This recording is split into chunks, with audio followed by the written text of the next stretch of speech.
In this problem, we'll be using the standard form of quadratic functions.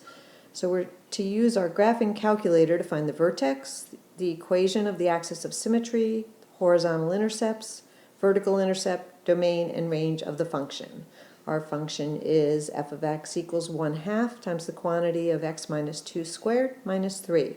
And as needed, we'll round to 2 decimal places.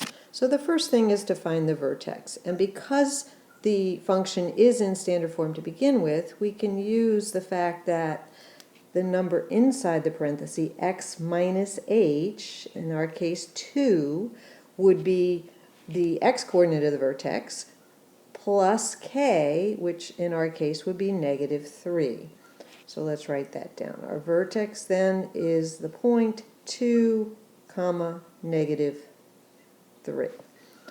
Okay, the equation of the axis of symmetry comes right off of that. That's the vertical line, which always has the equation x equals, and x equals the x-coordinate of the vertex, the h, which in our problem is 2. Our domain, remember, domain of all quadratic functions are all real numbers, so we don't have to do much there. We'll just write that down, all real numbers. And move on to figuring out whether our parabola opens up or down. So since a is 1/2, a is the coefficient of the x squared, or the quantity being squared, and that number is greater than 0, it's positive, that means the parabola is going to open up. And if a parabola opens up, the vertex, the turning point, is its lowest point, called the minimum. And in this problem, then, the range is going to be the lowest y, which in our case, again, back to the vertex, the y-coordinate of the vertex is -3, and it will go up. So up would be positive infinity. So our range, we have a bracket because we include the -3, comma, infinity, and for the correct form there we use a parenthesis. Okay, moving on, we have the horizontal intercepts, and the way we're going to do those is by graphing. So we want to start by going to y1 on our calculator and inserting the function. So that was 1/2. Actually, the way we'll write that, let's get rid of that. Let's go back and write it. The way we'll actually put it in the calculator, actually it's probably a good idea to wrap that in a parenthesis. So left parenthesis 1 divided by 2 parenthesis, then another parenthesis x minus 2, and we're raising that to the second power, so you can press the x squared button to put a square on there and move over, or you could use the caret pointer key and then the 2. And then finally minus 3. So that's what's going to go into y1. y2, when we're looking for horizontal intercepts, is always going to be 0. We want to know where it crosses the x-axis, which is the equation y equals 0. So if we put that on our calculator, we get something that looks a little bit like this. We have 2 points where the parabola crosses, so it comes down, reaches its vertex again at 2, -3, and turns back around. So the 2 places where it crosses are our horizontal intercepts. Rounding to 2 places using our intersect method there, we would get -0.45, 0 for the one on the left.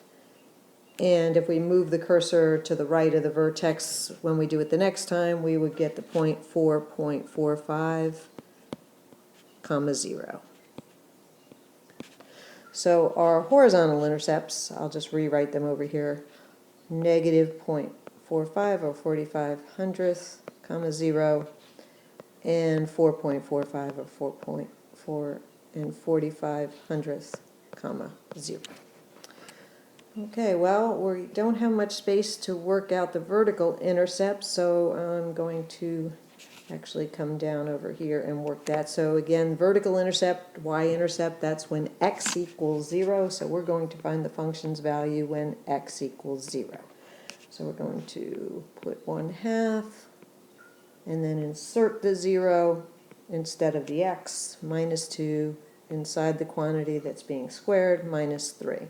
And now we'll use our order of operations, first working within the brackets, the grouping symbol there, we have 0 minus 2, so that's negative 2, and that's going to be squared, minus 3. Now we'll work on the exponent, so negative 2 times negative 2 would get us a positive 4. Now we'll do the multiplication. Half of 4, or 1/2 times 4 over 1, would get us 2.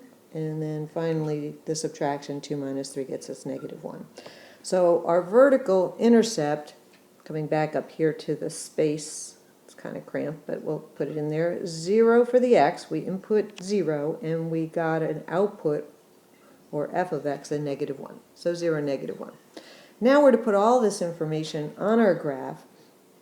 So let's start with that vertex, 2, negative 3. So if we come over 2 and down 3, we'll plot a point. That's our vertex. Then we had the axis of symmetry, which is actually not part of the graph, but the fold line, if you will, right down the middle of the graph, of the parabola. Then we also had the horizontal intercepts of negative 0.45, so in between 0 and negative 1, and then 4.45 comma 0, so in between 4 and 5. And again, if you look at that relative to the axis of symmetry, you could see they're about equally spaced on either side. We also had our vertical intercept of 0, negative 1, so we could put our dot there. And if we needed more points, specific points, we could also get the point symmetric with that on the other side, which would be right here at 4, negative 1. And that's more than enough to sketch in our graph as best we can of our parabola. So coming down from the left to the vertex and then back up, putting arrows on either end, we have the graph of the function that we started with in quadratic form. We can label some of these things, like the axis of symmetry down here is the line x equals 2. Our vertex is the point 2, negative 3. We have our x-intercept, our horizontal intercept at 4.45 over here, comma 0. And the one on the left is negative 0.45, comma 0. So according to the directions, we want the vertex, axis of symmetry, and 2 other points, so we have satisfied those directions, so we're done.